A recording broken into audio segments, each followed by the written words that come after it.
राज्याला विरोधी पक्षनेता नाही दोन्ही सभागृह,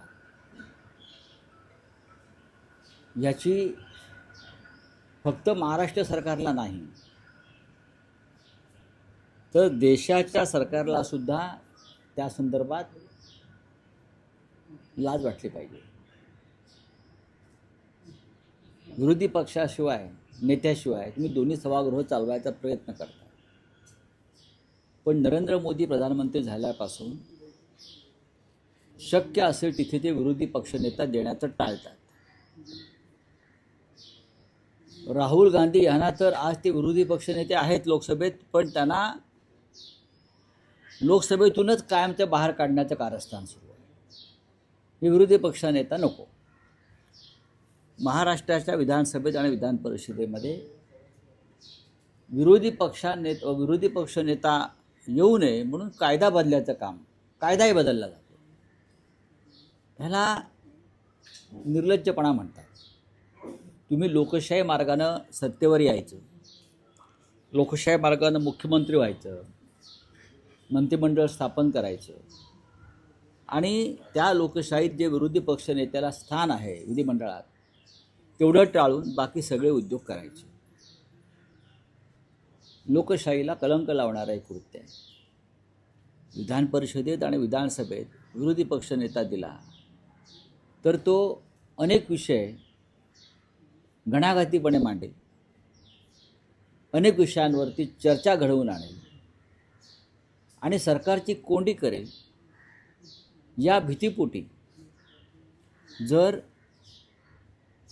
विरोधी पक्षनेता नेमायचा असणं ही सरकारची भूमिका असेल तर हे सरकार एक नंबरचं डरपोक आहे. विधानसभेतल्या विरोधी पक्षनेतेपदासाठी भास्कर जाधव यांचं नाव देऊन एक कालखंड लोटला. भास्कर जाधव यांच्या नावावर महाविकास आघाडीनं शिक्कामोर्तब केलेलं आहे, पण भास्कर जाधव नको. हे तुम्ही कोण ठरवणार? विधान परिषदेमध्ये काही निर्णय झालेले आहेत, तिथेही त्या पद्धतीनं विरोधी पक्षाला ते पद द्यायचं नाही यासाठी कारस्थानं केली जातात. हे महाराष्ट्राच्या ज्या मातीतून डॉक्टर आंबेडकर यांनी संविधान निर्माण केलं त्या राज्यामध्ये लोकशाहीची अशी गळचेपी आणि हत्या होत असेल तर त्याची इतिहासामध्ये नोंद होईल. काळ्या कुट्टशाही हे राज्याच्या मुख्यमंत्र्यांनी लक्षात घेतलं पाहिजे. या अधिवेशनात कोणकोणत्या मुद्द्यांवरती विरोधक प्रामुख्याने हे अधिवेशन गाजवतील? विरोधी पक्षनेत्याचाच विषय आहे. या प्रकरणामध्ये 1 वर्ष झालं विरोधी पक्षानं पत्र दिलेलं आहे मुख्यमंत्र्यांना. नियमांकडे बोट दाखवलं जाते. मुख्यमंत्री म्हणतात तो माझा अधिकार नाही, तो विधानसभा अध्यक्षांचा अधिकार आहे. विधानसभा अध्यक्ष म्हणतात की मी निर्णय घेईन माझ्या अभ्यासानुसार, माझ्या माहितीनुसार मी निर्णय. विधानसभा अध्यक्षांच्या खुर्चीवरची व्यक्ती बसलेली आहे आणि त्या व्यक्तीचं जे पॉलिटिकल कॅरेक्टर आहे ते पाहता ते निर्णय घेतील की नाही हा पहिला प्रश्न आहे. आणि घेतला तर नक्की काय असेल ही सुद्धा शंका लोकांना आहे ना. जी व्यक्ती जमिनीचा कब्जा करण्यासाठी गावात जाऊन भानगडी करते ते विरोधी पक्ष विधानसभा अध्यक्ष आहेत. जी व्यक्ती विधानसभेच्या अध्यक्षतेमध्ये बसून पक्षांतराच्या बाबतीमध्ये तद्दन खोटा आणि भंपक निर्णय देते संविधानाच्या विरोधात, त्यांच्याकडनं तुम्ही काय अपेक्षा करणार? त्याच्यामुळे माझं तर काय म्हणणं आहे की विधानसभा अध्यक्षांवरती अविश्वास ठरावच आणला पाहिजे. होऊ द्या चर्चा, ठीक आहे, तुमचं बहुमत असेल, पण विधानसभा अध्यक्ष ज्या पद्धतीनं वागतायत याला लोकशाहीच्या भाषेत म्हणायचं तर मनमानी आणि झुंडशाही अशा पद्धतीनं विधानसभा किंवा विधिमंडळ चालवलं जात. तुमचा अधिकाराच्या गोष्टी सांगताय कोणाला? तुम्हाला अधिकार दिले कोणी? तुम्हाला अधिकार लोकशाहीनं आणि संविधानाने दिलेले आहे आणि त्याच लोकशाहीनं आणि संविधानानं विरोधी पक्ष नेत्याची नेमणूक करण्याचे भूमिका घेतलेली आहे. आणि तुम्ही म्हणताय मी पाहीन. तुम्ही कोण? तुम्ही आज आहात उद्या नाही, पण या परंपरा तुम्ही तोडताय. हां, आणि त्या आसनावर बसून तुम्ही व्यक्तिगत स्वार्थ आणि व्यक्तिगत हित पाहताय हे अनेकदा उघड झालं आहे. हाच मुद्दा विधानसभेत विधिमंडळात आला पाहिजे असं माझं म्हणणं आहे. राज्यसभेच्या उमेदवार म्हणून कुठेतरी आपल्यामध्ये विसंगत भूमिका अजिबात नाही. कारण तुम्ही एक भूमिका मांडताय नाही, माझी काही भूमिका नाही. एक वेगळी भूमिका मांडताय. आदित्य ठाकरेंची वेगळी भूमिका नाही. आदित्य ठाकरे म्हणतात त्यात चुकीचं काहीच नाही आहे. सर्वाधिक मोठा पक्ष आमचाच आहे ना. 20 आमदारांचा पक्ष आमचा आहे, हे आधी मान्य केलं पाहिजे. दुसऱ्या क्रमांकाचा पक्ष आहे काँग्रेस, त्यांचे 16 आहे आणि राष्ट्रवादी काँग्रेसचे 10 आहे.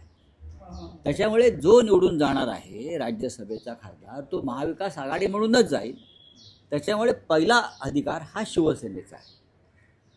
आदित्य ठाकरे याच्याविषयी वेगळं बोलले आहेत असं मला वाटत नाही आणि ते चुकीचं असे मला वाटत नाही. पण उद्धव राऊत साहेब, ठाकरे तुम्ही हे म्हणतात- काँग्रेस नाही, हायकमांडशी नाही, चर्चा नाही, करतात या राऊत साहेब, संदर्भात. तुम्ही शरद पवार- सातत्यानं बोलता आहात की ज्येष्ठ नेते म्हणून शरद पवारांची इच्छा आहे तुमच्याशी उद्धव ठाकरेंची चर्चा झाली आता आहे. प्रश्न असा आहे, माननीय शरद पवार साहेबांची इच्छा आहे असं मी म्हणालो, राईट?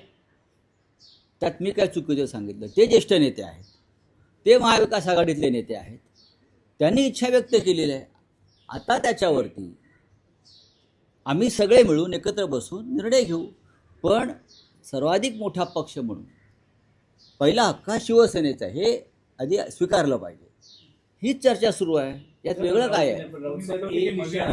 मुळात राऊत साहेब, मुख्यमंत्र्यांचं स्टेटमेंट असं आहे की 7 जागा आहेत त्यापैकी 6 जागा आमच्या निवडून जातील, 1 जागा महाविकास आघाडीची निवडून जाईल, असं संख्याबळ आहे. पण आदित्य ठाकरे हे सांगता आहेत की आमचे 2 खासदार जातील. नाही नाही नाही, असं बोललेलं नाही. नाही, त्यांचं म्हणणं आहे, एक शिवसेनेचा जाईल आणि एक एनसीपी किंवा दुसरा माननीय कोणी अर्ज बघा, देईल. हे पहा, आदित्य ठाकरे यांना राजकारणाची आणि विधिमंडळाच्या कामाची चांगली जाण आहे. 2 लोक कसे निवडून जातील? जाणार नाही, दोन एकच जाणार. राज्यसभेच्या जागा आहेत. ते म्हणतात की नाही. गेल्या वेळेस समीकरणावर चर्चा होत आहे दोन्ही राष्ट्रवादी. गेल्या वेळेस शरद पवार आणि प्रियांका चतुर्वेदी असे 2 खासदार निवडून गेलेले, त्यामुळे यावेळेसही आमचे 2 खासदार निवडून जातील असं आदित्य ठाकरे म्हणतात. तेव्हाची परिस्थिती वेगळी होती, तेव्हा आम्ही सगळे एकत्र होतो, आमचाही आकडा जास्त होता. हे आहे, आदित्य ठाकरे अशा प्रकारे चुकीचं विधान करणार नाही. 1 खासदार निवडून जाईल, 37चा कोटा आहे यावेळेला. आमच्याकडे 10 ते 12 मतं जास्त राहतील असं दिसतंय. आम्हाला पुन्हा 20 मतांची बेगमी करावी लागेल. ती जर होत असेल तर 2 जातील. पण या क्षणी शिवसेना हा सगळ्यात मोठा पक्ष असल्यामुळे आम्ही हे बोलणारच, किंवा आमचा मोठा पक्ष आहे, त्याच्यामुळे पहिला हक्क आमचा राहील. पण प्रश्न निर्माण कधी होतो? अद्याप माननीय शरद पवार साहेबांनी स्वतःची उमेदवारी त्यांच्या पक्षाकडून जाहीर केलेली नाही, हे लक्षात घेतलं पाहिजे. नाही, पण उद्धव राऊत साहेब, ठाकरे यांचं जर काँग्रेस शरद पवार हायकमांडशी बोलणं सुरू आहे.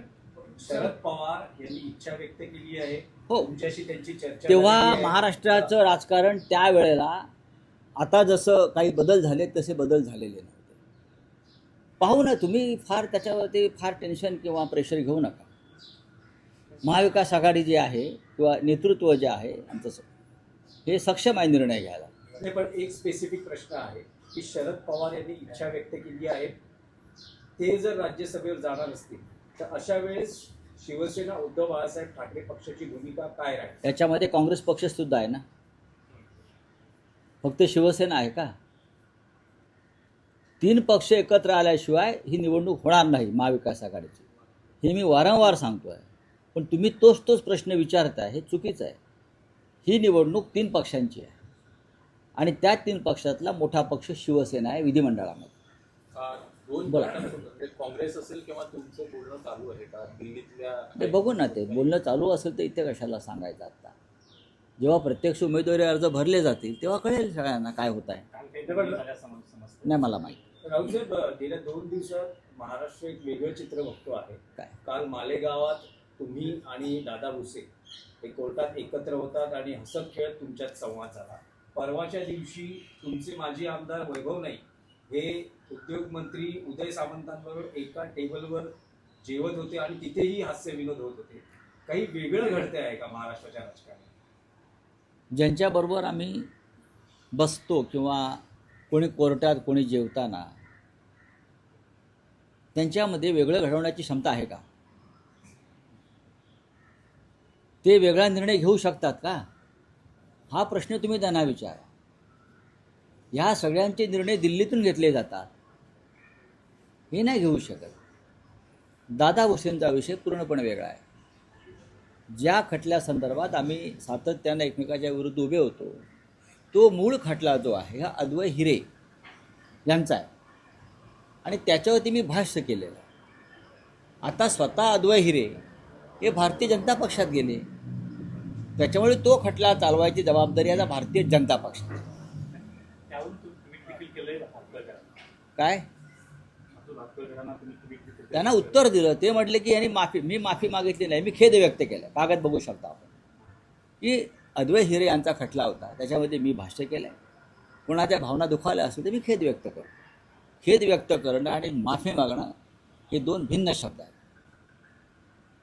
बरोबर.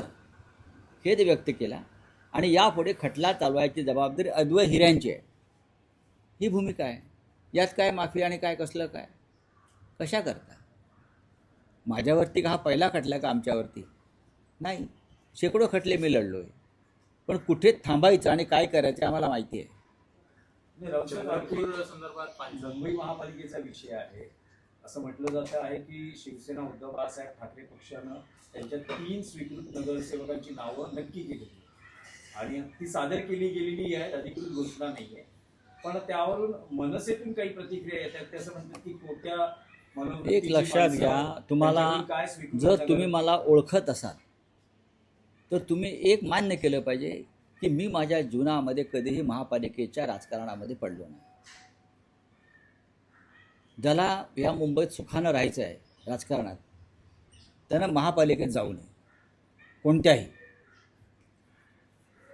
सर्वच महानगरपालिकात काय चालते तुम्हाला माहिती आहे. आम्ही त्या तलावाच्या बाहेर असतो. महापालिकेचं राजकारण वेगळं, आम्ही वेगळं काम करतो. त्याच्यामुळे स्वतः पक्ष नेतृत्व त्या संदर्भात निर्णय घेण्यास समर्थ आहे. पण जेव्हा तुमची युती होत होती मनसे आणि शिवसेनेची, आजही आहे. त्यावेळेला त्या स्वीकृत नगरसेवक या पदाच्या मुद्द्यावरती तुमचं काही चर्चा झाली होती का? काही ठरलं होतं? आम्ही आपापसात बोलू ना त्या विषयावर. चर्चा झाली होती का? आम्ही आपापसात बोलू त्या विषयावर. मला माहिती आहे ना काय ते, मी योग्य वेळी बोलेन ना. ठाकरे चंद्रपूरचा महापौर बसलेला आहे. बंधू युतीमध्ये तुम्ही खूप महत्वाची भूमिका बजावली. असं असताना स्वीकृत नगरसेवक पदावरून ज्या काही प्रतिक्रिया येत आहेत, ठाकरे बंधू युतीत मिठाचा खडा पडल्याचं बोललं जातं. लोकांच्या प्रतिक्रिया आहेत. No comments. चंद्रपूरचा महापौर बसलेला आहे, अजूनही नगरसेवकांवर तुमच्या कारवाई नाही झालेली आहे. कुठंतरी पक्षश्रेष्ठींचं मत आहे की सोबत जायचं भाजप. भारतीय जनता पक्षासोबत जाणं हे पक्षाचं धोरण नाही, अजिबात नाही. मी वारंवार सांगितले आहे की तशा प्रकारच्या सूचना त्या नगरसेवकाने दिल्या होत्या. जर त्यांनी त्या शिस्तीचं उल्लंघन केलं असेल तर आता हळूहळू आम्ही सगळ्या कामातून मोकळे झालो. आम्ही पक्षप्रमुखांशी चर्चा करू या विषयावर. पण रावसाहेब, चंद्रपूरमध्ये तुम्ही म्हणता की 2 काँग्रेसमध्येच गट होते, त्यामुळे ते पद मिळू शकलं नाही त्यांना. पण हर्षवर्धन सपकाळ असं म्हणतात की शिवसेना उद्धव बाळासाहेब ठाकरे पक्षामुळे काँग्रेसचा महापौर होऊ शकला. नाही, अजिबात नाही, अजिबात. बघा, चंद्रपूरच्या प्रकरणामध्ये 4 दिवसापूर्वी दोन्ही गटांना दिल्लीत का बोलवलं होतं? चंद्रपूरच्या तुम्हाला माहिती आहे.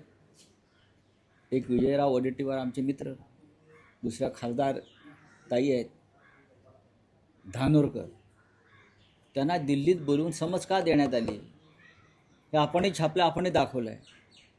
त्याच्यामुळे चंद्रपूरमध्ये महापौरपद हे काँग्रेसच्या हातून गेलं. संपूर्ण खापर शिवसेनेवर फोडता येणार नाही. चला, थैंक यू.